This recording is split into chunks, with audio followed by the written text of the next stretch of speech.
Welcome to DM classes. DM ক্লাসে তোমাদের সকলকেই স্বাগত। আজ আমরা আলোচনা করব NTA UGC net unit 7 and 8। আমরা সকলেই জানি যে আমাদের সিলেবাসের ইউনিট 7 অ্যান্ড 8 সেখানে আমাদের কি পড়তে হয়? সংস্কৃত সাহিত্য এবং সাহিত্য শাস্ত্র, কাব্যশাস্ত্র এগুলো আমাদের পড়তে হয়। যদি তোমরা ইউনিট 8টা দেখো, সেখানে আমাদের কাব্য প্রকাশ আছে, ভরতের নাট্যশাস্ত্র, বক্রোক্তিজীবিত, দশরূপক, এরকম সাহিত্য দর্পণ, আরও অনেক গ্রন্থ আছে। তার মধ্যে আজ আমরা দেখব ভরতের নাট্যশাস্ত্র। এই ভরতের নাট্যশাস্ত্র থেকে টোটাল 3টে অধ্যায় আমাদের পড়তে হয়। একটা প্রথম, দ্বিতীয় আর ষষ্ঠ। আজ প্রথম ক্লাস।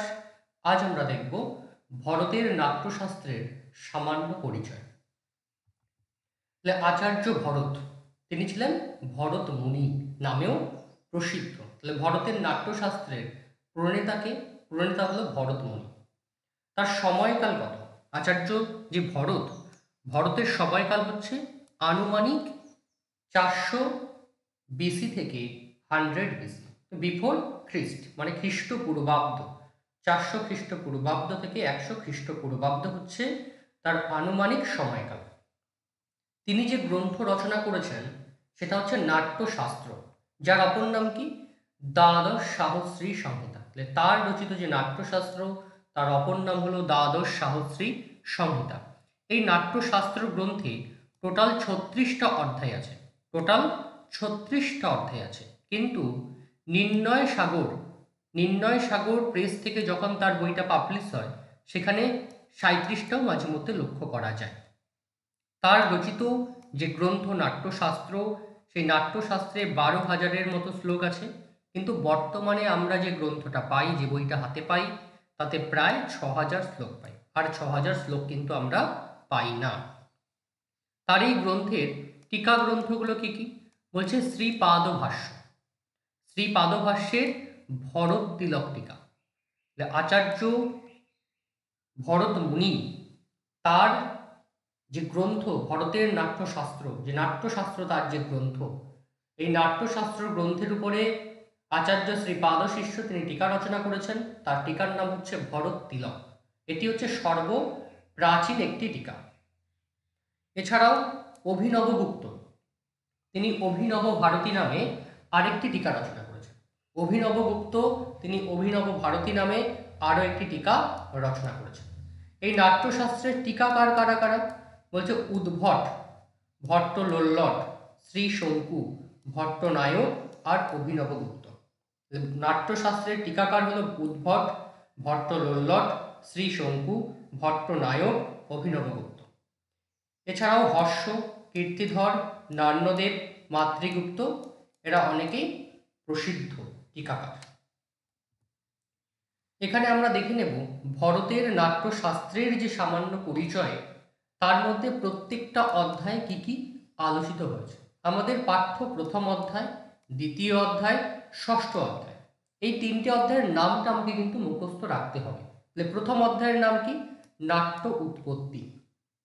এই নাট্য উৎপত্তি অধ্যায়ে কি কি বর্ণনা করা হয়েছে? বলছে নমস্ক্রিয়া, ভরতকে মুনিগণের প্রশ্ন, ভরতের উত্তর, ভরতের শতপুত্রের নাম, বৃত্তিত্রয়, কৌশিকী, বৃত্তির জন্য অপ্সরার সৃষ্টি, ভরতের সাহায্যার্থে সাতী ও নারদের নিয়োগ, দ্বৈতগণের ক্রোধ, ব্রহ্মা কর্তৃক বিঘ্ন শান্তি, আর হচ্ছে কাব্য লক্ষণ। এটা প্রথম অধ্যায়ে আমরা পাই। দ্বিতীয় অধ্যায়ের নাম হচ্ছে মণ্ডপ বিধান।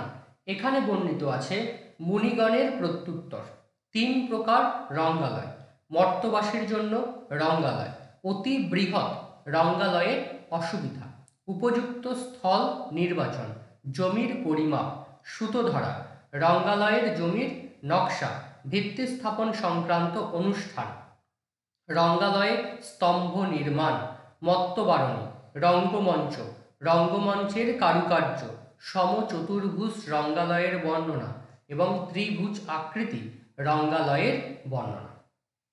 তৃতীয় অধ্যায় নাম হচ্ছে রঙ্গ দেবতা পূজন।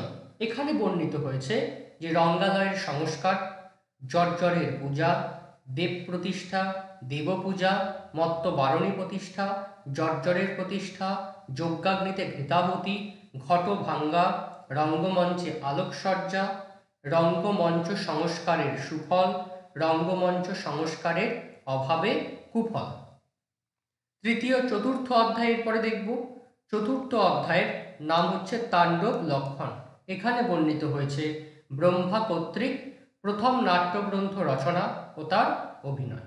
দ্বিবিধ পূর্বরঙ্গ, অঙ্গহার, করণ, রেচক, বর্ধমান, আশারিত, ছন্দ, লাস্য, নৃত্যের জন্য নিষিদ্ধ উপলক্ষ, বাদ্যযন্ত্রের বাদন, বাদ্যবাদনের জন্য নিষিদ্ধ কাল।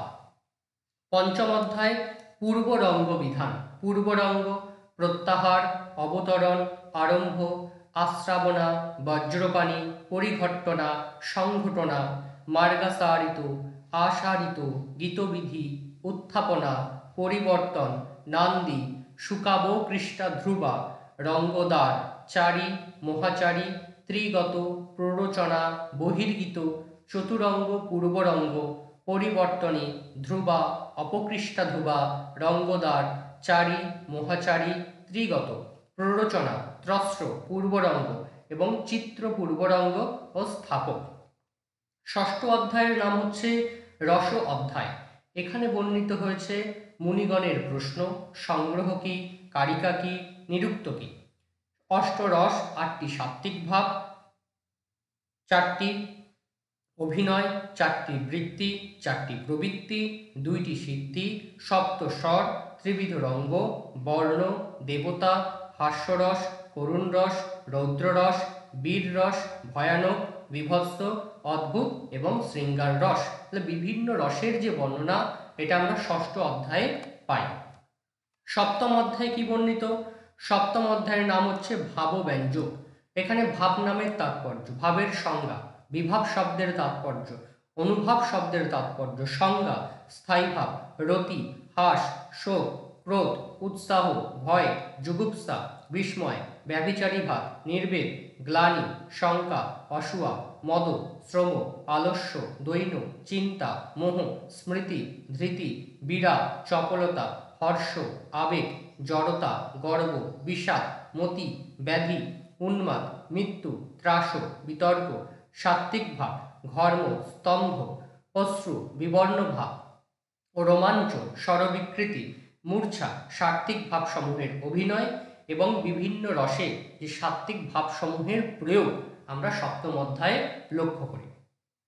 অষ্টম অধ্যায়ের বর্ণিত বিষয় হচ্ছে উপাঙ্গ বিধান, যে অভিনয় সম্বন্ধে মুনিগণের জিজ্ঞাসা, অভিনয় শব্দের অর্থ, চতুর্বিধ অভিনয়, আঙ্গিক অভিনয়, মস্তক ক্রীড়া, 36 প্রকার দৃষ্টি, বিবিধ ভাব ও রসাশ্রিত দৃষ্টি, স্থায়ী ভাবের দৃষ্টি, সঞ্চারী ভাবের দৃষ্টি, তারার ক্রিয়া, দৃষ্টিভেদ, অক্ষিপুট, ভ্রুক্রিয়া, নাসিকা, গণ্ডস্থল, অধর, চিবুক, মুখক্রিয়া, মুখরাগ ও তার প্রয়োগ ও গ্রীব্য।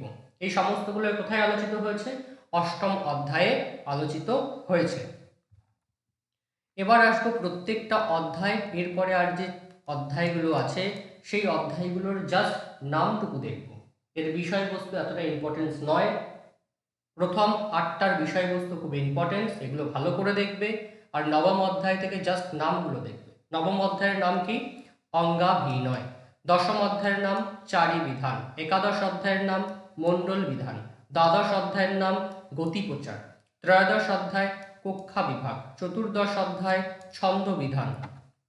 পঞ্চদশ অধ্যায় বৃত্ত লক্ষণ। ষোড়শ অধ্যায় লক্ষণ অলঙ্করণ। সপ্তদশ অধ্যায় ভাষা বিধান। অষ্টাদশ অধ্যায় দশরূপ বিধান। একবিংশ অধ্যায় সন্ধি নিরূপণ। বিংশ অধ্যায় বৃত্তি বিকল্পন। একবিংশ অধ্যায় আহার্যা বিনয়। দ্বাবিংশ অধ্যায় সামান্যাভিনয়। ত্রয়োবিংশ বৈশিক। চতুর্বিংশ পুংস্তুপচার। পঞ্চবিংশ চিত্রাভিনয়। ষড়বিংশ বিকৃতি বিকল্প। সপ্তবিংশ সিদ্ধিব্যঞ্জক। অষ্টবিংশ জাতি বিকল্পন। 29 আতদ্য বিধান। ত্রিংশতাধ্যায় সুশিরাতদ্য লক্ষণ। 31 অধ্যায় তালার্ধয়। দ্বাত্রিংশদ অধ্যায় ধ্রুবা বিধান, ত্রয়োত্রিংশদ অধ্যায় গুণদোষ বিচার, চতুর্থিংশদ পুষ্কর বাদ্য, পঞ্চত্রিংশদ ভূমিকা বিকল্প, ষট্ত্রিংশদ নাট্যসাপ। এই হচ্ছে এখানকার মূল প্রত্যেকটা অধ্যায় নাম, এগুলো ভালো করে তোমরা দেখবে। নেক্সট আসো আরও কিছু কিছু গ্রন্থ, যেগুলো গ্রন্থের নাম আমাদের পরীক্ষায় দিয়ে দেয়, সেই নামগুলো একটুখানি দেখবে। আচার্য ভরতের হচ্ছে নাট্যশাস্ত্র, ধনঞ্জয়ের দশরূপক, বিদ্যানাথের প্রতাপ রুদ্রীয়, বিদ্যাধরের একাবলী, বিশ্বনাথের সাহিত্য দর্পণ, সিংহভূপালের রসার্ণব সুধাকর, রূপ গোস্বামীর নাটক চন্দ্রিকা, সুন্দর মিশ্রের নাট্যপ্রদীপ, নন্দিকেশরের অভিনয় দর্পণ, সাগর নন্দীর নাটক লক্ষণ রত্নকোষ, রামচন্দ্র গুণচন্দ্রের নাট্য দর্পণ, মহিম ভট্টের ব্যক্তি বিবেক, সারদা তনয়ের ভাব প্রকাশন। এই হচ্ছে ওভারঅল আমাদের ভরতের নাট্যশাস্ত্র সম্বন্ধে একটা সামান্য পরিচয়। আমরা এর পরের ক্লাসে ভরতের নাট্যশাস্ত্রের একটা একটা অধ্যায় ধরে আমরা ভিডিও বানাবো। তোমরা এই ভিডিওটাকে ভালো করে দেখো এবং তোমরা ছোট ছোট পয়েন্ট আউটগুলো খাতায় নোট করে রাখো, পরীক্ষার জন্য ইম্পর্টেন্স। ঠিক আছে, তোমরা ভালো করে এটাকে পড়াশোনা করো এবং ভিডিওটা প্রথম থেকে শেষ পর্যন্ত দেখো। যদি কোথাও সমস্যা হয় কমেন্টস করে জানাতে পারো, বা ডেসক্রিপশনে যে নাম্বার আছে সেখানে হোয়াটসঅ্যাপ করতে পারো। আর যদি তোমরা কেউ মনে করো যে তোমরা পেড কোর্সে এনরোল করবে, অলরেডি আমাদের নেটের ব্যাচ চলছে, সেখানে পেপার 1 প্লাস পেপার 2 দুটোই পড়ানো হয়। যদি তোমরা কেউ ইন্টারেস্টেড থাকো, তাহলে নিচে দেওয়া ডিসক্রিপশনের নাম্বারে তোমরা কল করে পেড কোর্সের সম্বন্ধে জানতে পারো এবং পেড কোর্সে চাইলে এনরোল করতে পারো। সকলে ভালো করে পড়াশোনা করো আর ভিডিওটা তোমার বন্ধুদের মধ্যেও শেয়ার করো। আর যারা যারা চ্যানেলটিকে এখনও সাবস্ক্রাইব করোনি, অবশ্যই চ্যানেলটিকে সাবস্ক্রাইব করো। এছাড়াও আমাদের হোয়াটসঅ্যাপ গ্রুপ, টেলিগ্রাম গ্রুপে জয়েন করে থাকো। যখন ইউটিউবে কোনো ভিডিও আপলোড হবে, কোনো পরীক্ষার নোটিফিকেশান বেরোবে, সমস্ত কিছু ইউটিউবে যাবতীয় যে জিনিসগুলো সেগুলো আমরা হোয়াটসঅ্যাপ এবং টেলিগ্রামে দিয়ে দেওয়া হয়। সকলে ভালো থাকো, ভালো করে পড়াশোনা করো।